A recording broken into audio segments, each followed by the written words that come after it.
श्री कृष्णा दोस्तों, राधे राधे। ऋतु भक्ति चैनल में आप सबका स्वागत है। आज श्रीमद् भागवत महापुराण में तृतीय अध्याय शुरू होने जा रहा है, भक्ति के कष्ट की निवृत्ति।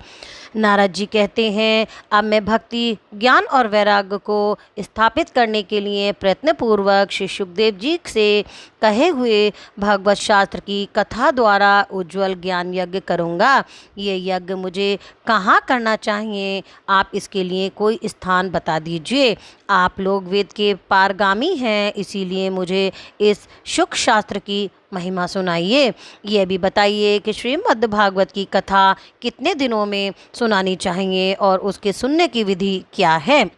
सनकादि बोले, नारद जी, आप बड़े विनीत और विवेकी हैं। सुनिए, हम आपको ये सब बातें बताते हैं। हरिद्वार के पास आनंद नाम का एक घाट है। वहाँ अनेकों ऋषि रहते हैं तथा देवता और सिद्ध लोग भी उसका सेवन करते रहते हैं। भांति भांति के वृक्ष और लताओं के कारण वह बड़ा सघन है और वहाँ बड़ी कोमल नवीन बालू बिछी हुई है। वे घाट बड़ा ही सुरभ्य और एकांत प्रदेश में है। वहाँ हर समय सुनहले कमलों की सुगंध आती रहती है। उसके आसपास रहने वाले सिंह, हाथी आदि परस्पर विरोधी जीवों के चित्त में भी वैर भाव नहीं है। वहाँ आप बिना किसी विशेष प्रयत्न के ही ज्ञान यज्ञ आरंभ कर सकते हैं। उस स्थान पर कथा में अपूर्व रस का उदय होगा।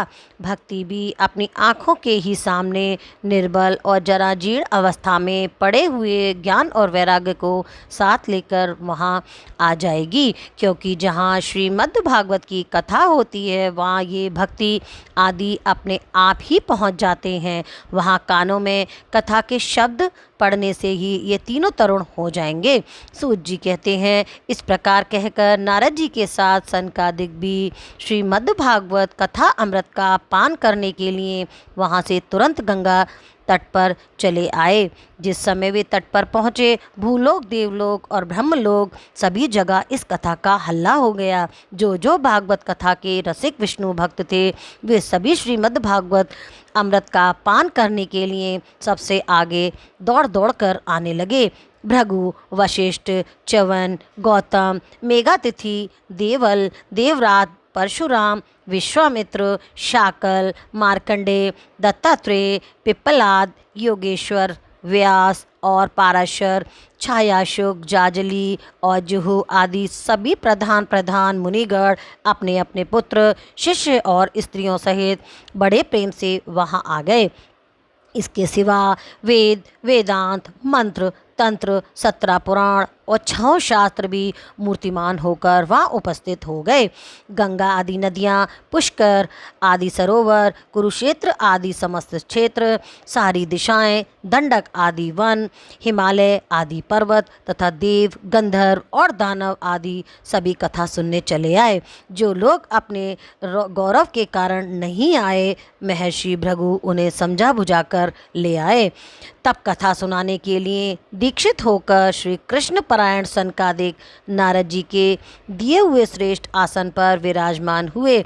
उस समय सभी श्रोताओं ने उनकी वंदना की। श्रोताओं में वैष्णव, विरक्त, सन्यासी और ब्रह्मचारी लोग आगे बैठे और उन सब के आगे नारद जी विराजमान रहे। एक ओर ऋषिगण तो एक ओर देवता, एक ओर वेद और उपनिषद आदि तथा एक ओर तीर्थ बैठे और दूसरी ओर स्त्रियां बैठीं। उस समय सब ओर जय जयकार, नमस्कार, शंखों का शब्द होने लगा और अबीर, गुलाल, खील एवं फूलों की खूब वर्षा होने लगी। कोई कोई देवश्रेष्ठ तो विमानों पर चढ़कर वहां बैठे हुए सब लोगों पर कल्प वृक्ष के पुष्पों की वर्षा करने लगे। सूत जी कहते हैं, इस प्रकार पूजा समाप्त होने पर जब सब लोग एकाग्रचित्त हो गए, तब सनकादिक ऋषि महात्मा नारद को श्रीमद् भागवत का महात्म स्पष्ट करने के सुनाने लगे। सनकादि ने कहा, अब हम आपको इस भागवत शास्त्र की महिमा सुनाते हैं। इसके श्रवण मात्र से ही मुक्ति हाथ लग जाती है। श्रीमद् भागवत की कथा का सदा सर्वदा सेवन आश्वासन करना चाहिए। इसके श्रवण मात्र से श्री हरि हृदय में निवास करते हैं। इस ग्रंथ में 18,000 श्लोक और 12 स्कंद हैं तथा श्री सुखदेव और राजा परीक्षित का संवाद है। आप ये भागवत शास्त्र ध्यान देकर सुनिए। यह जीव तभी तक अज्ञानवश इस संसार चक्र में भटकता रहता है जब तक क्षण भर के लिए भी कानों में इस शुक शास्त्र की कथा नहीं पड़ती। बहुत से शास्त्र और पुराण सुनने से क्या लाभ है, इससे तो व्यर्थ का भ्रम बढ़ता है। मुक्ति देने के लिए तो एकमात्र भागवत शास्त्र ही गरज रहा है। जिस घर में नित्य प्रति श्रीमद् भागवत की कथा होती है वह तीर्थ रूप हो जाता है और जो लोग उसमें रहते हैं उनके सारे पाप नष्ट हो जाते हैं। हजारों अश्वमेघ और सैकड़ों वाजपेयी यज्ञ इस शुक शास्त्र की कथा का 16 अंश भी नहीं हो सकते। तपोधने जब तक लोग अच्छी तरह श्रीमद् भागवत का श्रवण नहीं करते तभी तक उनके शरीर में पाप निवास करते हैं। फल की दृष्टि से इस शुक शास्त्र कथा की समता गंगा, गया, काशी, पुष्कर या प्रयाग कोई तीर्थ भी नहीं कर सकता। यदि आपको परम गति की इच्छा है तो अपने मुख से ही श्रीमद् भागवत के आधे अथवा चौथाई श्लोक का ही नित्य नियम पूर्वक पाठ कीजिए। ओंकार, गायत्री, पुरुष सूक्त, तीनों वेद, श्रीमद् भागवत, ओम नमो भगवते वासुदेवाय, ये 12 अक्षर मंत्र 12 मूर्तियों वाले सूर्य भगवान, प्रयाग, संवत्सरूप काल, ब्राह्मण, अग्निहोत्र, गौ, द्वादशी तिथि, तुलसी, वसंत ऋतु और भगवान पुरुषोत्तम, इन सब में बुद्धिमान लोग वस्तुतः कोई अंतर नहीं मानते। जो पुरुष अहर्निश अर्थ सहित श्रीमद् भागवत शास्त्र का पाठ करता है उसके करोड़ों जन्मों का पाप नष्ट हो जाता है, इसमें तनिक भी संदेह नहीं। जो पुरुष नित्य प्रति भागवत का आधा या चौथाई श्लोक भी पढ़ता है उसे राजसूय और अश्वमेघ यज्ञों का फल प्राप्त होता है। नित्य भागवत का पाठ करना, भगवान का चिंतन करना, तुलसी को सींचना और गौ की सेवा करना, ये चारों समान हैं। जो पुरुष अंत समय में श्रीमद् भागवत का वाक्य भी सुन लेता है उस पर प्रसन्न होकर भगवान उसे बैकुंठ धाम देते हैं। जो पुरुष इसे सोने के सिंहासन पर रखकर विष्णु भक्त को दान करता है वे अवश्य ही भगवान का सायुज्य प्राप्त कर लेता है। जिस दुष्ट ने अपनी सारी आयु में चित्त को एकाग्र करके श्रीमद् भागवत कथा अमृत का थोड़ा सा भी रसवादन नहीं किया उसने तो अपना सारा जन्म चांडाल और गधे के समान व्यर्थ ही गंवा दिया। वह तो अपनी माता को प्रसव पीड़ा पहुंचाने के लिए ही उत्पन्न हुआ। जिसने इस शुक शास्त्र के थोड़े से भी वचन नहीं सुने वे पाप आत्मा तो जीता हुआ भी मुर्दे के समान होता है। पृथ्वी के भार स्वरूप उस पशु तुल्य मनुष्य को धिक्कार है। यों स्वर्गलोक में देवताओं में प्रधान इंद्र आदि कहा करते हैं। संसार में श्रीमद् भागवत की कथा का मिलना अवश्य ही कठिन है। जब करोड़ों जन्मों का पुण्य होता है तभी इसकी प्राप्ति होती है। नारद जी, आप बड़े ही बुद्धिमान और योग निधि हैं। आप प्रयत्नपूर्वक कथा का श्रवण कीजिए। इसे सुनने के लिए दिनों तक का नियम नहीं है, इसे तो सर्वदा ही सुनना अच्छा माना जाता है। इसे सत्य भाषण और ब्रह्मचर्य पालन पूर्वक सर्वदा ही सुनना श्रेष्ठ माना गया है, किंतु कलयुग में ऐसा होना कठिन है। इसीलिए इसकी सुखदेव जी ने जो विशेष विधि बताई गई है वे जान लेना चाहिए। कलयुग में बहुत दिनों तक चित्त की वृत्तियों को वश में रखना, नियमों से बंधे रहना और किसी पुण्य कार्य के लिए दीक्षित रहना कठिन है। इसीलिए सप्ताह श्रवण की विधि है। श्रद्धापूर्वक कभी भी श्रवण करने से अथवा माघ मास में श्रवण करने से तो फल होता है। वही फल श्री सुखदेव जी ने सप्ताह श्रवण में निर्धारित किया है।